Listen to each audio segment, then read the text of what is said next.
देखिए दोस्तों, क्वेश्चन है फॉर्म में 3 पार्टनर हैं, दिशा, मोहित एंड नंदन।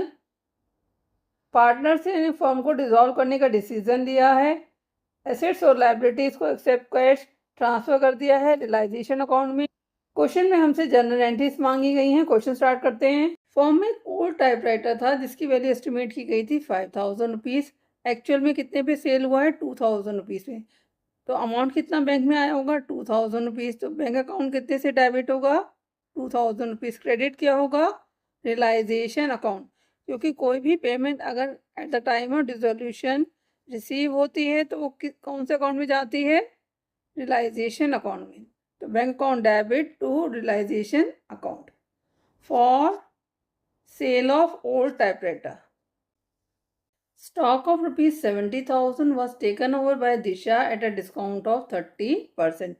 स्टॉक था 70,000 रुपीज का। कौन ले गया? दिशा। दिशा कौन है? फर्म में पार्टनर है। तो अगर कोई पार्टनर एसेट टेक ओवर करता है तो हम क्या करते हैं? उसके अकाउंट को डेबिट कर देते हैं।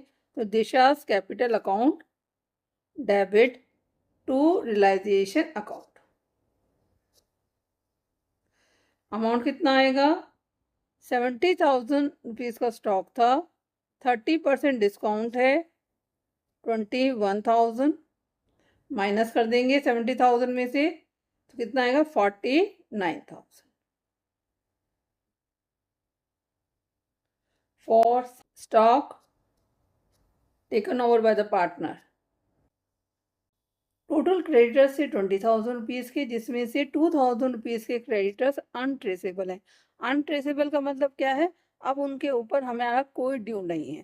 तो अब बैलेंस कितना बचा क्रेडिटर्स का? 20,000 में से हम 2,000 रुपीज के क्रेडिटर्स को माइनस कर देंगे 18,000। तो हमारा ड्यू कितने क्रेडिटर्स हैं? 18,000 की। And other creditors accepted payment allowing 10% discount. जो रिमेनिंग क्रेडिटर्स थे 18,000 के, उनको हमने क्या पेमेंट किया? 10% डिस्काउंट पे पेमेंट किया। तो लेस कर देंगे 10% डिस्काउंट। 10% कितना होता है? 18,000 इंटू 10/100, सिंप्लीफाई करेंगे 1800। तो बैलेंस कितना हुआ? 16,200। एक्चुअल में पेमेंट कितना किया? 16,200। तो बैंक से कितना पैसा जाएगा? 16,200। तो एंट्री क्या होगी? Realization account debit to bank account. पैसा फर्म से बाहर गया है तो बैंक को क्रेडिट करेंगे 16,200। नेट अमाउंट से ही एंट्री होगी at the time of dissolution of the firm for creditors paid. Mohit ने रियलाइजेशन एक्सपेंसेस पे किए 18,000 out of his private funds. हम इसकी एंट्री नहीं करेंगे क्योंकि हम बुक्स किसकी बना रहे हैं? फॉर्म की बना रहे हैं। तो फॉर्म जो ट्रांजेक्शन करती है सिर्फ हम उसी की एंट्री करते हैं।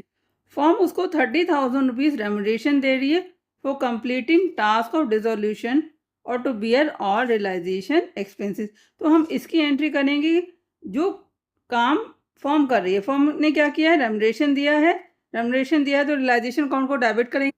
क्रेडिट किसको करेंगे? बैंक को, क्योंकि पैसा फॉर्म से बाहर गया है, to bank account 13,000 for remuneration paid. ये आपको ध्यान रखना है कि बुक्स किसकी हैं? फॉर्म की हैं। तो फॉर्म के ही ट्रांजैक्शंस होंगे, किसी पार्टनर के पर्सनल ट्रांजैक्शन इसमें एंटर नहीं होंगे। नंदन ने फॉर्म से लोन लिया था 50,000 रुपीज का, वो उसने रिटर्न बैक कर दिया है। रिटर्न किया है तो फॉर्म को पैसा रिसीव हुआ होगा, तो बैंक अकाउंट डेबिट। किसने दिया है? नंदन ने दिया है, तो to Nandan's loan account 50,000 for loan paid by Nandan. Nandan के फॉर्म का पार्टनर है, इसलिए इसकी एंट्री हम डायरेक्ट करेंगे।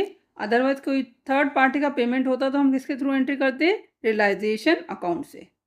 एक डेटर से 12,000 रुपीज मिले हैं जिसको हमने लास्ट ईयर राइट ऑफ कर दिया था। तो फर्म को पैसा मिला है तो एंट्री क्या होगी? Bank account debit. बैंक में पैसा आया होगा तो बैंक अकाउंट डेबिट। किस चीज़ का आया है? डेटर से रिकवर हुआ है, तो हम एक तरह से प्रॉफिट हो गया है। तो प्रॉफिट को eight the time of dissolution किस में एंटर करते हैं? रियलाइजेशन अकाउंट में। कोई भी प्रॉफिट या loss eight the time of dissolution किस में एंटर होगा? रियलाइजेशन अकाउंट में। तो एंट्री क्या होगी? Bank account debit to realization account for bad debts recovered. आपको ध्यान रखना है at the time of dissolution कोई भी प्रॉफिट लॉस होगा उसकी एंट्री कहाँ होगी? रियलाइजेशन अकाउंट में। क्वेश्चन आपका कंप्लीट हो गया है। कोई डाउट है तो कमेंट सेक्शन में लिख सकते हैं। Thank you for watching video. Kindly like and subscribe it